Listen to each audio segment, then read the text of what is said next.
I own two Fujifilm X-T3s, this one for 5 years and the other one for 4. After 100,000 frames, the 5-year-old showed 5 red flags before it ultimately broke, and I'm afraid the 4-year-old can't be too far behind. So today I'm diagnosing my black X-T3 and seeing if the Viltrox 27mm f1.2 can breathe new life into it. When it breaks, I'll need to decide, do I keep upgrading or do I quit? Can something fragile and temporary still be worth it?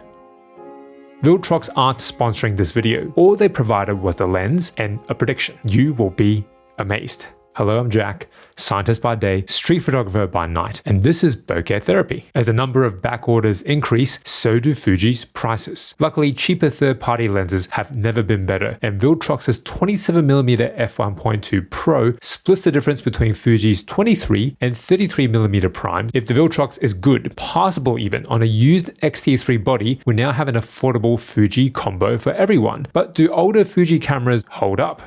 The first red flag with my silver X-T3 was the dreaded lens control error. My Fuji f1.4 version 1, all of a sudden it wasn't being recognized by the camera. I took the battery in and out, lenses on and off, reset, updated the firmware, but nothing worked. It was still under warranty at the time, so I sent it back to Fuji to get fixed. It was the first sign though that this camera's build quality wasn't as bulletproof as I thought. I've never seen that error on my black X-T3, but maybe it's only a matter of time. Francesca Woodman never had enough time. Born into a family of painters, photographers, ceramicists, and sculptors, the pressure was on to define her creative vision from an early age. Her take was abstract, minimalist, portraiture that set itself apart from the realistic reproductions of her era. She had grand plans and bold ambitions, but the world wasn't ready. Was it just a matter of time? A third-party lens should never be better than a first-party offering, but Viltrox improved upon the autofocus of their first-gen 23 and 33mm Viltrox primes. Even on my old X-T3, the 27mm is very snappy on AFS or single-point focus and recompose. That's my go-to focusing method for any lens on a Fuji system. What about tracking? Face and eye detect is where it goes wrong on the Fuji X-T3, so I turn it off, and maybe you should do the same on your X-T5. If you activate wide area tracking, not specifically targeting faces, the Viltrox does really well. I can trust it 95% of the time. Sometimes it takes a little longer to acquire focus, but once it does, it tracks the object fine. Not perfect, struggles a little at minimum focusing distance wide open at f1.2, but it's reliable and predictable. The second red flag with my silver X-T3 was that dreaded micro HDMI. At first I liked this smaller port, you just need a different size cable, but I shoot in RAW and love showing Fuji's straight out of camera JPEG previews to everyone via the micro HDMI port. Pulling that plug in and out a few times a week over 5 years, it finally gave in. Not a big deal, the rest of the camera still worked fine at the time, but it was the second sign that the camera was starting to break. Luckily my black X-T3's micro HDMI out still works fine, but it's only a matter of time. The Viltrox 27mm is built like a tank. Coming in at 560 grams, it will seem front heavy if you're used to tiny f2 Fujicrons, but the Viltrox handles fine on a neck or wrist strap to me. The weight's not for nothing. All of those external components are completely metal and lots of internal glass elements which internally focus. The lens doesn't extend, and there are waterproof and anti-reflective coatings on the front lens element. On the back, there's a rear rubber gasket, weather sealed, a USB-C port for firmware updates, and I think they got the look and feel just right. Even though this lens comes in both E and Z mount, I think it was made for Fuji because it handles like a Fuji, which should be a good thing, right?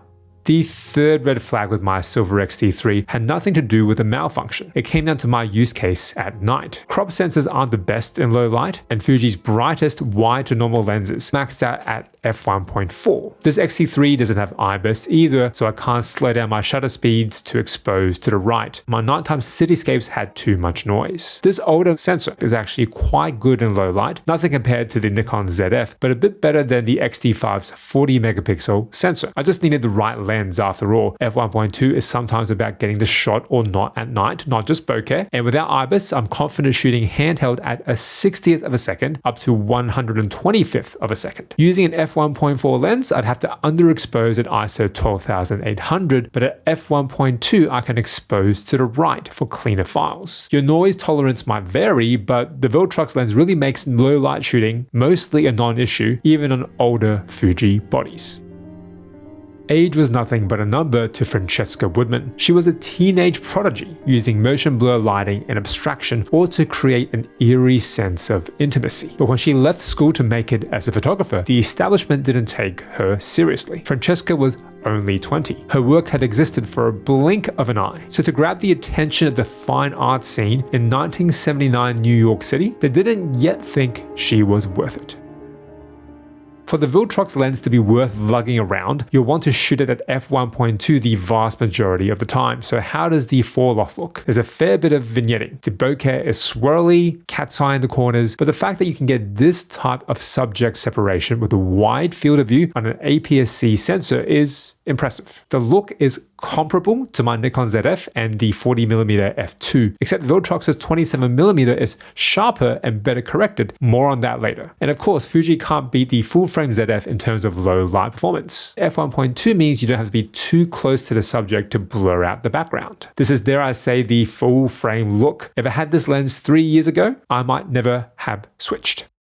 The Viltrox lens is famously sharp, but I didn't expect it to be this sharp. I could see the difference even on the X-T3's lower res back LCD. This panel's a bit dated by today's standards, but the EVF still holds up. A good number of dots, high refresh rate, still very clear and responsive. It lets me see the detail of the lens at f1.2 when zoomed into 200% and it looks amazing. This is on the 26 megapixel X-Trans 3 sensor, and I've seen test shots on the X-T5's 40 megapixel sensor, but I don't think the lower res makes the X-T3 obsolete. It has better low light performance, still beautifully crisp when you use the right lens, and I think the Viltrox might be one of the sharpest Fuji lenses I've ever tried. Sharpness isn't everything though, especially when shooting on Fuji. I don't want modern or clinical, but instead character-filled and charm, as long as it doesn't come with too many compromises. The fourth red flag with my silver X-T3 came in the form of those beautiful retro top dials. Apparently they're complicated to produce, even harder to weather seal, and all the different clickable positions are just more opportunities for dust and moisture to come into the camera. My ISO dial started skipping values, same with the shutter speed dial, to the point where I had to lock them into auto or C to use the command dials. Luckily on my black X-T3, its top dials still work.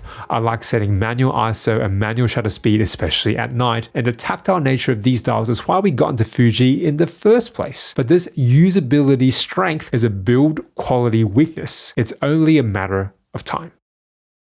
Lens design is all about trade-offs, and normally at f1.2 lens, when it's this sharp wide open, you'd expect to find aberrations. But the aberration that jumps out isn't the one you're thinking. It's flaring. Quite a lot of ghosting against harsh light sources. Even the plastic lens hood doesn't fully get rid of it, but I actually really like it, especially at night. It almost looks like I'm using an 8th strength Pro Mist filter if there's a bright lamp in frame. If you're okay with this flaring, the rest is good news. Look, there is CA, a bit of purple and green fringing, but it's tiny, a very tiny amount, to the point where you have to go looking for it in a lot of detail, even in the most contrasty, overexposed conditions. And I'm stunned a third-party f1.2 lens can look this clean. I'm happy to say that Viltrox was right. I am amazed. For my style of nighttime street photography, it's actually the best Fuji lens I've ever used. One that breathes new life into my old X-T3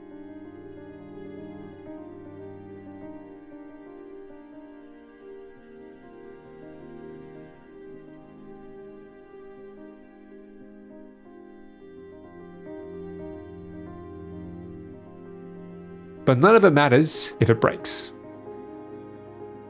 Francesca Woodman was waiting for the world to see who she already knew herself to be. A true innovator in the medium, prolific in output all through her teens. Then at 22, it stopped. Francesca's work lives on through the fragility of youth. She was a surrealist, searching for validation in reality, but hindsight is 2020. For Francesca, critical acclaim was just a matter of time, but we'll never know what else she wanted to create. Can something so temporary, something so fragile, still be worth it?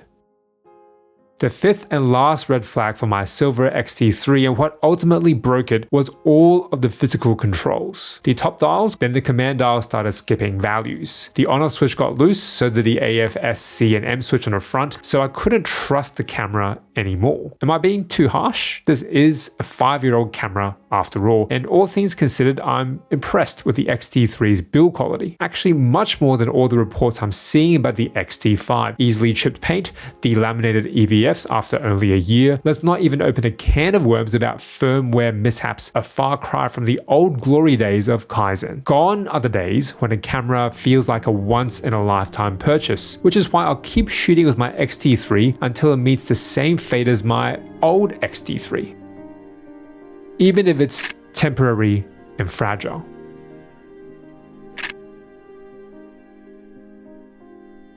Worth it. The Viltrox has a comfortable 40mm perspective, but comfort and photography shouldn't really mix. Watch me fail at shooting 28mm here when it's ready to go. I'm Jack, capturing the peace in every moment.